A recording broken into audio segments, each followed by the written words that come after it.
അധ്യായം 65.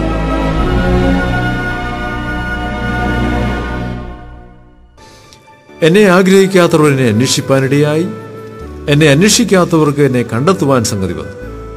എന്റെ നാമം വിളിച്ചപേക്ഷിക്കാത്ത ജാതിയോട് ഇതാ ഞാൻ, ഇതാ ഞാൻ എന്ന് ഞാൻ പറഞ്ഞു. സ്വന്തം വിചാരങ്ങളെ അനുസരിച്ച് ആകാത്ത വഴിയിൽ നടക്കുന്ന മത്സരമുള്ള ജനത്തെങ്കിലേക്ക് ഞാൻ ഇടപെടാതെ കൈനീട്ടുന്നു.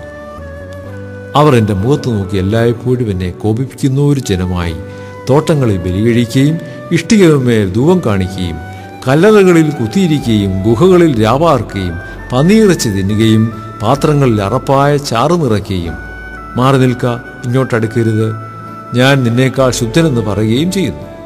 അവർ എൻ്റെ മൂക്കിൽ പുകയും ഇടവിടാതെ കത്തുന്ന തീയുമാണ്. അതെൻ്റെ മുമ്പാകെ എഴുതി വച്ചിരിക്കുന്നു. ഞാൻ പകരം വീട്ടിയല്ലാതെ അടങ്ങിയിരിക്കുകയില്ല. അവരുടെ മാർവിടത്തിലേക്ക് തന്നെ ഞാൻ പകരം വീട്ടു. നിങ്ങളുടെ അകൃത്യങ്ങൾക്കും മലകളിന്മേൽ ധൂപം കാട്ടുകയും കുന്നുകളിന്മേൽ എന്നെ ദുഷിക്കുകയും ചെയ്തിട്ടുള്ള നിങ്ങളുടെ പിതാക്കന്മാരുടെ അകൃത്യങ്ങൾക്കും കൂടെ പകരം വീട്ടു. ഞാൻ ആദ്യം അവരുടെ പ്രതിഫലം അവരുടെ മാർവിടത്തിലേക്ക് അളന്നു കൊടുക്കും എന്ന് യഹോവ അരുളി ചെയ്യുന്നു. യഹോവ ഇപ്രകാരം അരുളി ചെയ്യുന്നു: മുന്തിരിക്കുലയിൽ പുതുവീഞ്ഞ് കണ്ടിട്ട് നശിപ്പിക്കരുത്.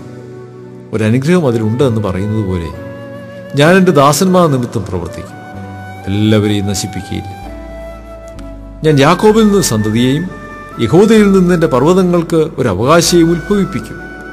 എൻ്റെ പുത്രന്മാർ അതിനെ കൈവശമാക്കുകയും എൻ്റെ ദാസന്മാരോട് വസിക്കുകയും ചെയ്യും. എന്നെ അന്വേഷിച്ചിട്ടുള്ള എൻ്റെ ജനത്തിനായി ശാരോൻ ആടുകൾക്ക് മേച്ചിൽപ്പുറവും ആക്കോർ താഴ്വര കന്നുകാലികൾക്ക് കിടപ്പിടവുമായിരിക്കും.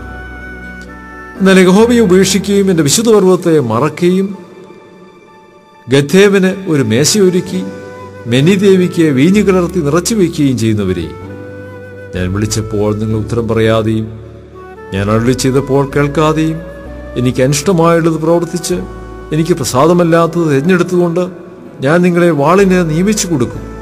നിങ്ങളെല്ലാവരും കൊലയ്ക്ക് കുനിയേണ്ടി വരും.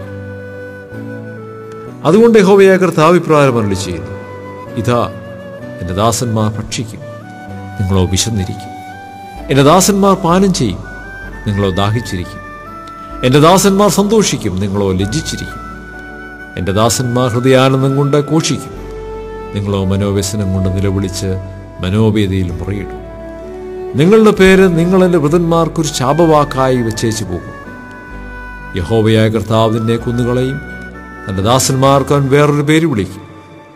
മുമ്പിലത്തെ കഷ്ടങ്ങൾ മറന്നുപോകുകയും അവ എൻ്റെ കണ്ണിന് മറഞ്ഞിരിക്കുകയും ചെയ്യുക കൊണ്ട് ഭൂമിയിൽ തന്നെത്താൻ അനുഗ്രഹിക്കുന്നവൻ സത്യദൈവത്താൽ തന്നെത്താൻ അനുഗ്രഹിക്കും. ഭൂമിയിൽ സത്യം ചെയ്യുന്നവൻ സത്യദൈവത്തെ ചൊല്ലി സത്യം ചെയ്യും. ഇതാ, ഞാൻ പുതിയ ആകാശവും പുതിയ ഭൂമിയും സൃഷ്ടിക്കുന്നു. മുമ്പിലെത്തവയാരും ഓർക്കുകയില്ല, ആരുടെയും മനസ്സിൽ വരികയുമില്ല. ഞാൻ സൃഷ്ടിക്കുന്നതിനെക്കുറിച്ച് നിങ്ങൾ സന്തോഷിച്ചെന്നേക്കും ഘോഷിച്ചുല്ലസിപ്പീൻ. ഇതാ, ഞാൻ യെരൂശലേമിനെ ഉല്ലാസപ്രദമായും അതിലെ ജനത്തെ ആനന്ദപ്രദമായും സൃഷ്ടിക്കുന്നു. ഞാൻ യെരൂശലേമിനെ കുറിച്ച് സന്തോഷിക്കുകയും എൻ്റെ ജനത്തെക്കുറിച്ച് ആനന്ദിക്കുകയും ചെയ്യും. കരച്ചിലും നിലവിളിയും ഇനിയും അതിൽ കേൾക്കുകയില്ല. കുറേ ദിവസം മാത്രം ജീവിക്കുന്ന കുട്ടിയും ആയുസ് തികയാത്ത വൃദ്ധനും അവിടെ ഇനി ഉണ്ടാകുകയില്ല. ബാലൻ 100 വയസ്സ് പ്രായമുള്ളവനായി മരിക്കും. പാപിയോ 100 വയസ്സുള്ളവനായിരുന്നാലും ശപിക്കപ്പെട്ടവൻ എന്നേ വരും.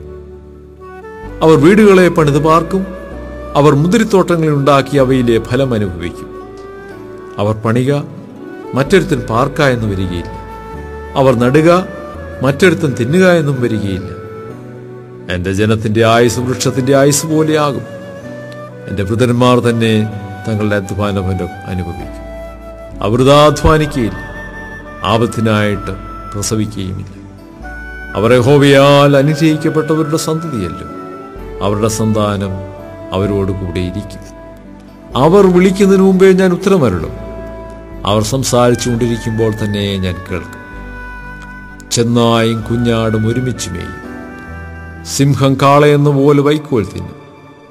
സർപ്പത്തിന് പൊടിയാഹാരമായിരിക്കും. എൻ്റെ വിശുദ്ധ പർവ്വതത്തിലെങ്ങും ഒരു ദോഷമോ നാശമോ ആരും ചെയ്യുകയില്ല എന്ന് യഹോവ അരുളിച്ചു.